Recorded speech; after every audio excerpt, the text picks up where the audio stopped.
Thank you, Pastor.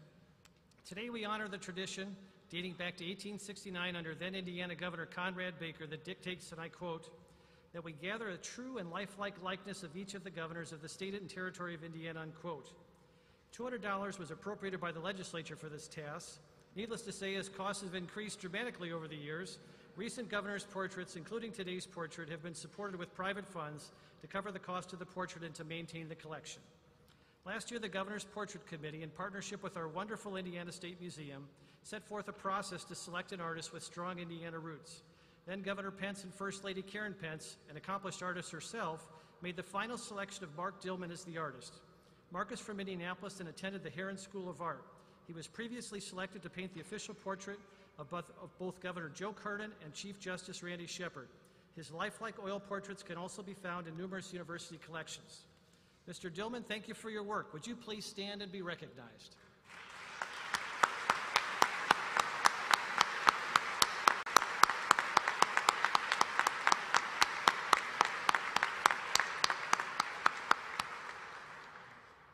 Before I introduce Governor Holcomb for his remarks, I would be remiss if I didn't say a few words about the person we are honoring today. With a front row seat as his chief of staff for the last 2.5 years of his governorship, I saw Mike Pence experience both the highs and lows of public life. I want to share a bit about the qualities I saw that I admire most in our vice president. He's genuine, the same person in public as he is in private. He's a kind man who lives out his faith, a true servant leader, someone who puts his family and his marriage to Karen first. He turns the other cheek when slighted by others. He has a wonderful self-deprecating sense of humor that I wish more people could see. Mike Pence has the gift of encouragement. When times were tough, he would often say in a calm and uplifting voice to those around him, "Be encouraged." This gift was particularly important when Indiana suffered the tragic loss of Hoosiers serving in our military or in public safety. His remarks at the funerals and his private time with the families were both captivating and flowing with grace. He felt a duty to express the appreciation of all Hoosiers to those who were grieving, to let them know their family member did not die in vain and that they would definitely not be forgotten. Be encouraged, he would say. He did this in a way that was so very powerful because it was real and heartfelt. Inspired in part by Lincoln, Kennedy, Reagan, and Kemp, then Governor Mike Pence employed governing principles in Indiana which helped guide him to successfully fight for smaller government, tax relief, balanced budgets, and job creation. He was a champion for the innocent lives of the unborn. For those who were less fortunate, he fought to empower them with educational choice and health care reform. He did all of this with a unique aura of civility and decency towards those who may have disagreed. He would often say, "I'm a conservative, but I'm not angry about it." Indiana's a stronger place because of Mike Pence. With his administration now enshrined in between the administrations of Governors Holcomb and Daniels, Indiana continues to be on a roll. As I introduce our next speaker, I'm reminded of the big shoes we had to fill when then Lieutenant Governor Sue Ellspermann became president of Ivy Tech. We assembled and interviewed a list of some outstanding candidates. It was immediately apparent, however, that there was a special chemistry between Mike and Eric, and it was fun to be around them. Sure, they both were Hanover grads and members of the same fraternity, but it was their shared abundant love for the state of Indiana and their mutual concern for her people that cemented the relationship. Then Lieutenant Governor Holcomb never missed a beat in partnering with Governor Pence for the remainder of their term, and he's now off to a spectacular start as our 51st governor. Ladies and gentlemen, it is my privilege to introduce Governor Eric Holcomb.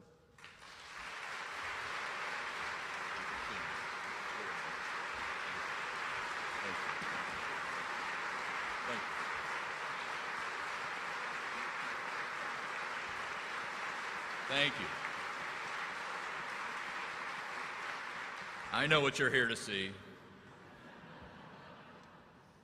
Thank you, Jim, and good afternoon to one and all. What a historic day to be in our Statehouse. Mr. Vice President, Mrs. Pence, Janet and I are simply thrilled that you are back in the fields of where you once roamed. Now, let me say, much is already known about Mike. After all, he was nationally vetted last year, wouldn't you say? So I just want to share and maybe build on a little bit of what Jim just shared, a few personal recollections of my friendship with our Vice President. I did first meet our Vice President a few years, that's a relative word, a few years ago, back at Hanover College.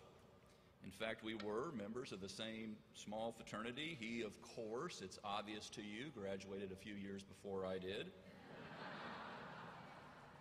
I won't say how many, but I did. I invited him to come speak on our campus, and much to my surprise, he instantly and graciously accepted, and the next thing I knew, he was on his way back to that once four-year home. We had dinner. I think Thursday nights on the menu was Kool-Aid and peanut butter and jelly sandwiches.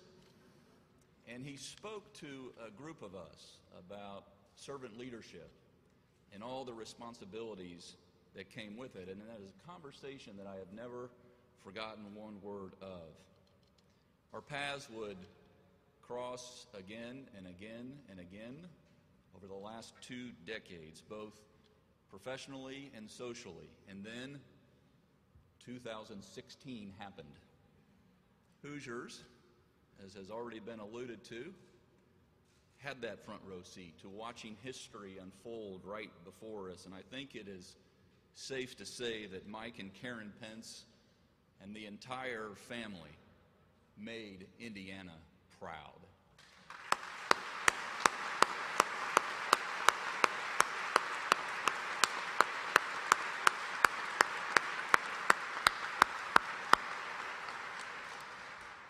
And through it all, from one surreal moment, I suspect, to the next surreal moment, at every station in life, he is still that same Mike that I met all those years ago on Hanover's campus. I'll share just one more quick anecdote with you. I had the high honor to actually nominate this man to be our next Vice President of the United States of America at the Republican National Convention in Cleveland, Ohio. It all came together fairly quickly. The next thing I knew, I was submitting that formal nomination, and upon completion, I went back down to the convention floor, and I looked for my wife to hug, and finally found her in that sea of excitement. And she said, "Have you called your mother?"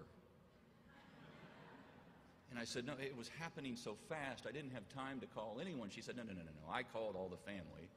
"Have you called your mother? You recall it's her birthday today."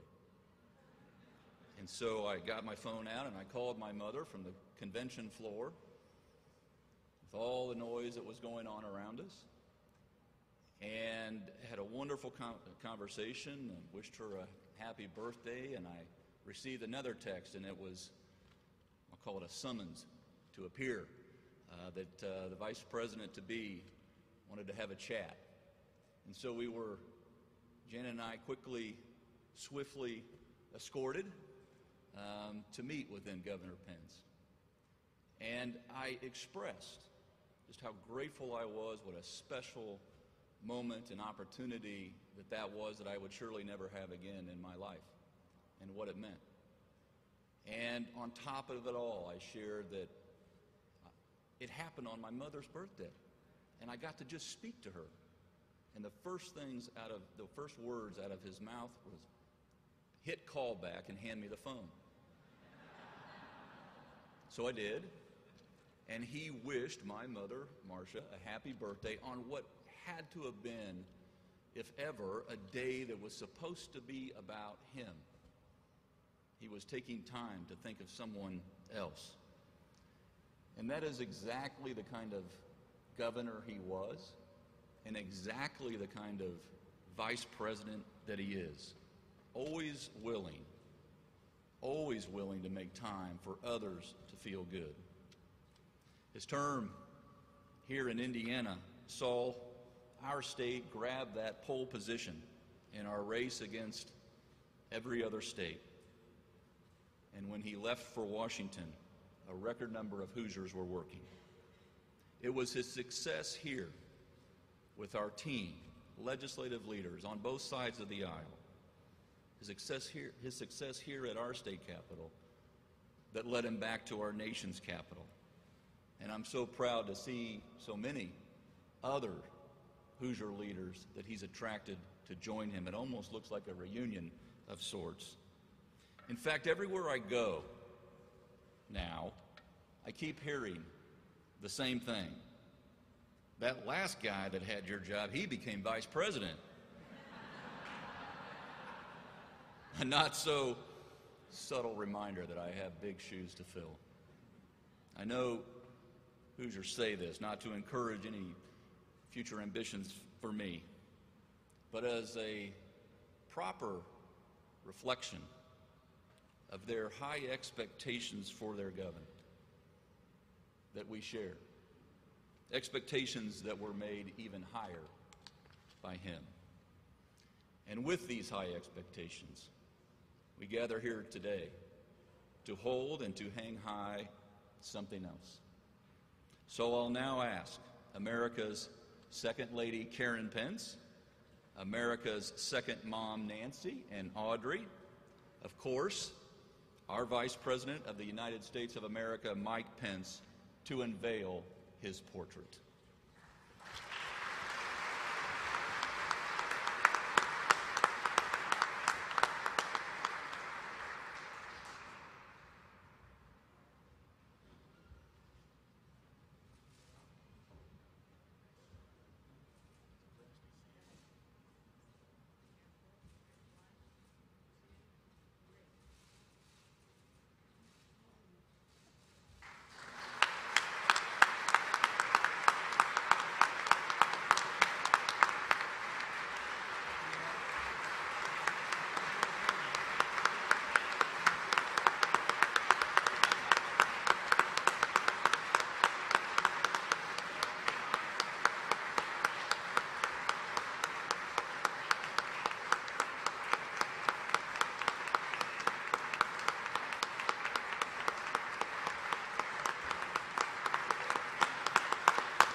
Ladies and gentlemen, it is now my high honor to welcome our friend and our Vice President back home again in Indiana, Mike Pence.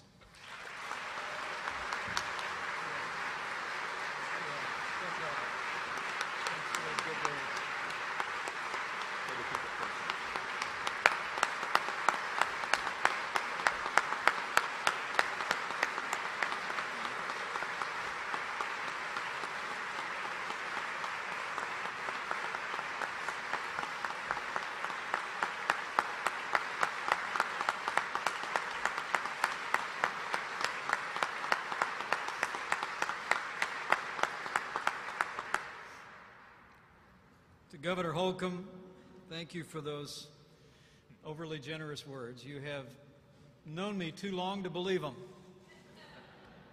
But I couldn't be more proud of the job that Governor Eric Holcomb and First Lady Janet Holcomb are doing for the state of Indiana.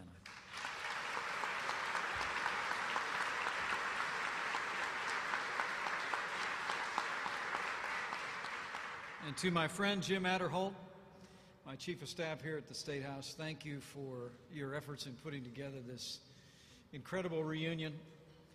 Thank you for your integrity. Thank you for your ongoing service to the people of Indiana. Jim, you are a cherished friend, and you are a lodestar of what service to the people of Indiana really means. Thank you.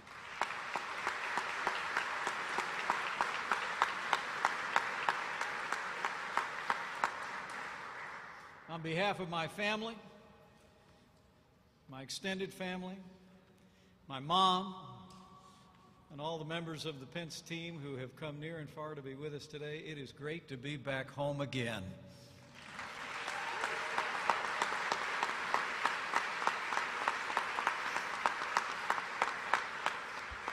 I want to thank I want to thank so many distinguished public officials who are here. Senator Todd Young, thank you for joining us today for your great leadership in Washington. Congressman Luke Messer, Congressman Todd Rokita, Lieutenant Governor Crouch, and former Lieutenant Governor Ellspermann. Speaker Brian Bosma, my great partner in this General Assembly. Senator David Long, President Pro Tem of the Senate. Auditor Klutz, Attorney General Hill, Superintendent McCormick, and I see all these great members of the best state legislature in America. Would you give all these public officials a great, great round of applause?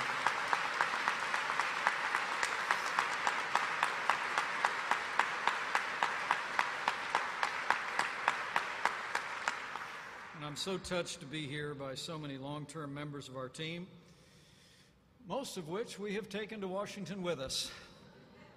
People like Jennifer Pavlik and Matt Lloyd, Lonnie Zarnicki, and others. I'm grateful to you all. I'm grateful for your ongoing service to the country, and to my dear friend Bill Smith, my former Chief of Staff, who is with us here today, Mark Ahern, Micah Vincent, and others. It's deeply moving to share this moment with you. And to my extended family, and to know the Pence family is to know a big family. My brother Greg, who is with us today with his wonderful wife Denise, my brother Ed, his wife Kim, Annie and her daughter Gracie, my father-in-law Bernie, my mother's husband Basil, and to my incredible mom Nancy Pence Fritch, who inspires me every day and is so responsible for this day.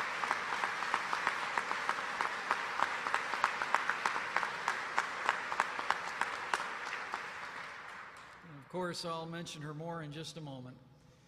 But to be joined here today by at least one out of three of our great kids, our youngest daughter, Audrey Pence, who's with us today, and to my incredible wife of 32 years, the Second Lady of the United States of America, Karen Pence. Thanks for getting us here.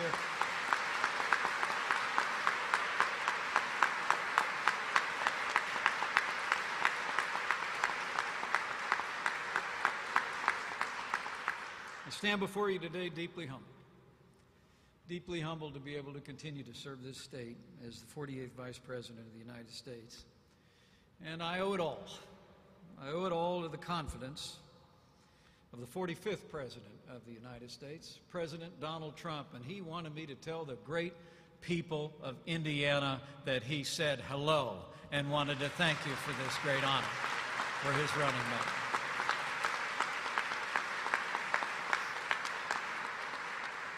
But I owe this moment to my family, my immediate family and my extended family. Mostly I owe this moment to the good people of Indiana. Words really cannot describe the honor it's been to serve the people of this state. You know, I grew up the grandson of an Irish immigrant. Came to this country when he was about my son's age, in his 20s.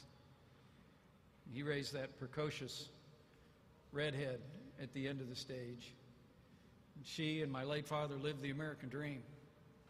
I grew up on a little house in Columbus, Indiana, on 31st Street, a little cornfield in the backyard. It's still there to this day. And we were all raised to believe that anybody could be anybody in this country.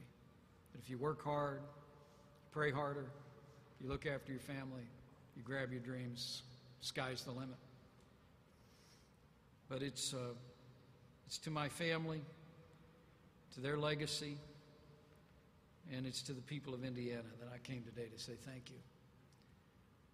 To say thank you for the opportunities that you've given me to serve, the support that you continue to give me and my family through your encouraging words and most especially your prayers. And let me say that wherever we go in our lives, in our service for the next 7.5 years as Vice President of the United States or beyond,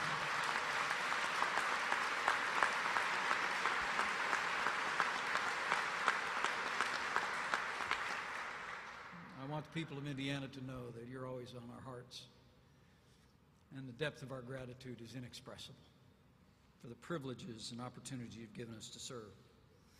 Now for a word about this portrait. Just wanted you to know a few things about it. And maybe, Governor Holcomb, you can have the tour guides mention this when they're passing through. First off, let me just say, I do have more than one tie.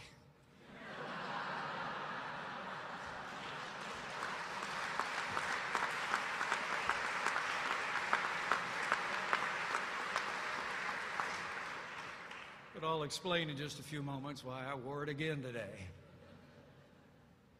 First, let me just express a debt of gratitude to those that have gone before. It's deeply humbling for me to think that this image will be added to a historic collection here at the Statehouse.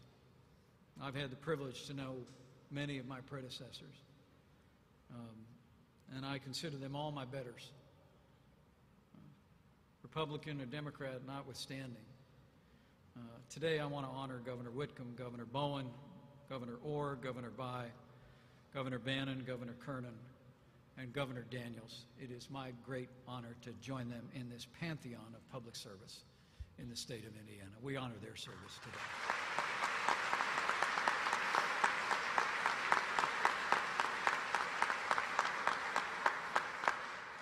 Eric, I often thought as I came to work in the morning of that verse in the old book that says you're surrounded by a great cloud of witnesses. So I hope you feel the same when you're coming into the office.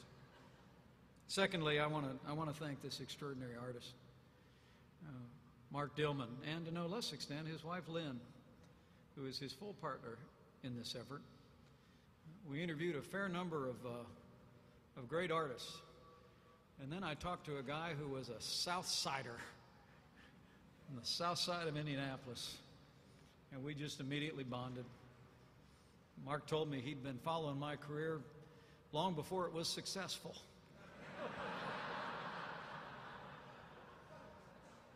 And Mark, I have to tell you, I'm inspired by your gifts, and I want to thank you publicly for your efforts in putting together this extraordinary portrait. Would you thank Mark one more time?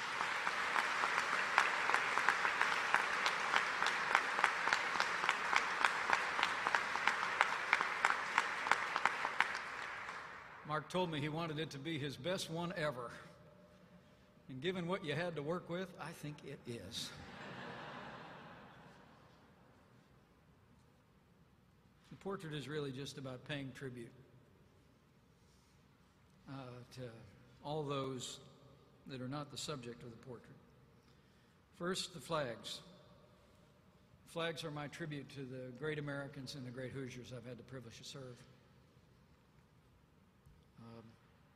When I took my oath of office just out on the West Steps on a cold day in January, I took my oath of office on a verse that's a prayer.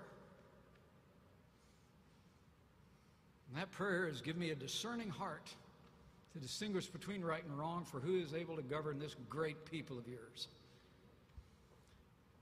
And I always thought that was a particularly apt verse for the people of Indiana. It's my great honor to serve the great people of Indiana, and the flag in this portrait and the American flag are my tribute to them. Secondly, just to the side of me, you might see a short stack of books. And that's really a tribute to my folks. One gone and one still the apple of my eye. Mark was able to recreate a short stack of law books that I inherited from my dad. And it was a great story about my dad actually went to one semester of law school, but he had to drop out because he met this redhead and he figured he'd better get on with his life and go make a living. But those law books now are in the Vice President's house in Washington, D.C., but they're the tribute to my parents, because we all stand on the shoulders of those who went before. and everything I am is owing to the sacrifices, the successes, and the efforts of my dad, Ed Pence, and my wonderful mother, Nancy Pence Fridge.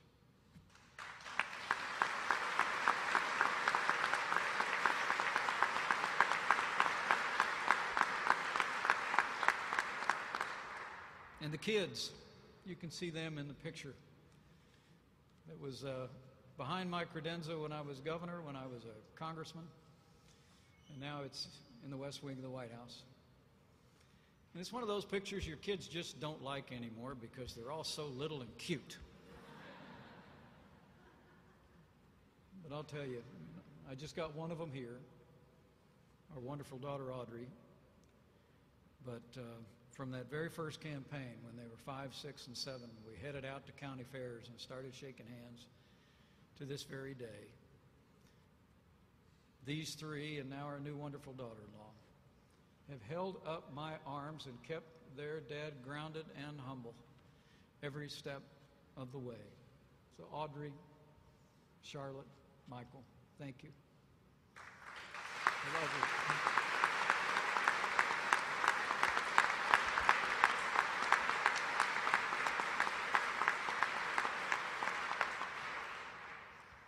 And second to last, there's multiple tributes to the last person I will mention. The tie that I wear was designed by the First Lady of Indiana, and I thought it was the right tie to wear in this portrait. My wife Karen is an accomplished artist, but during her years as First Lady of Indiana, she was an extraordinary champion for not only for the arts, but for children. She helped found the art therapy program at Riley Children's Hospital, and now she's made it an international cause as Second Lady of the United States. Her artwork around my neck is not the only tribute to my wife. She's featured in the photograph, of course, with the children. But I'll tell you one other little secret.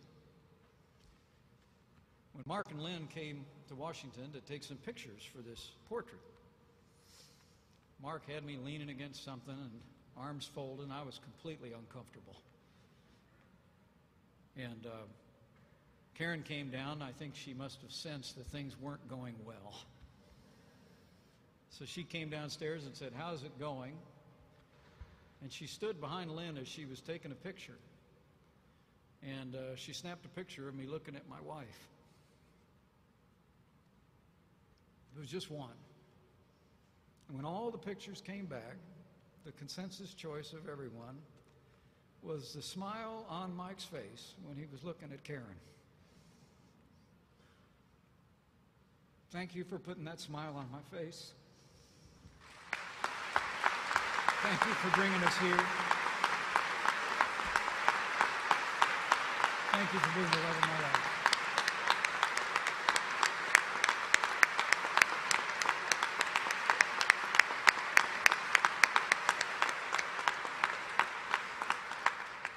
And lastly, I want to give glory to God for the opportunities in my small life. It's incredibly humbling to me and hard to describe what it was like to step onto the floor of the Congress, what it was like the day I took my oath of office as the 50th governor, or what it was like to stand on that platform in January as the latest Hoosier vice president. It is evidence, interestingly, I think, of exactly the verse that Pastor Vroegop prayed, a verse that I mentioned at that national convention, Governor Holcomb, that I often think, who am I? And who is my family that you brought me this far? The little book to the right-hand side of me there is a copy of a well-worn Bible that sat on my desk as governor all throughout my years. It's the one I took my oath of office on, and I just wanted to make sure that years from now, school kids might be passing through the governor's office. They might glance and they might see in one portrait that we honored the people that we served in the flags that represent the state and the nation, that we honored our parents without whom we would not be here, that we honored a family without which we never would have spent a day in public service, and that we honored God and the foundation that he poured in our life and the sustaining grace that continues to support us this day. And so I thank you all for being here. Thank you for hearing my musings about this in this too emotional of a moment. In just a few hours, we'll head back to Washington, D.C. to continue to stand by a president who's making America great again every single day.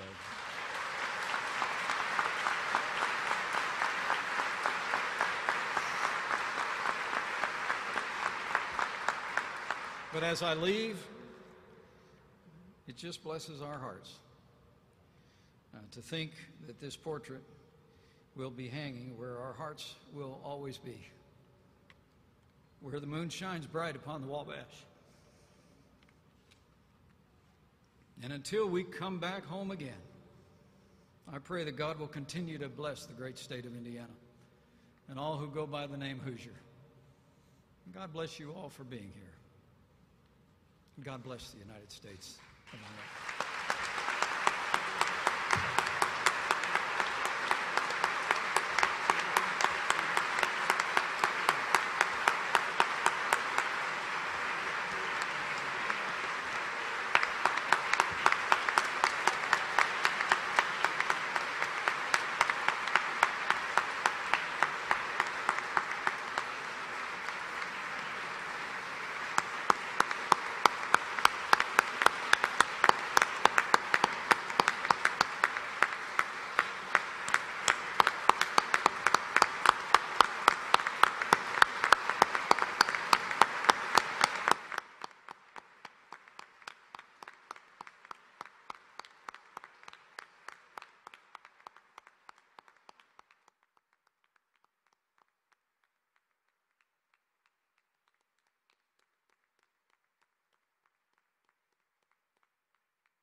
The new portrait will be formally installed in the governor's office on August 17th.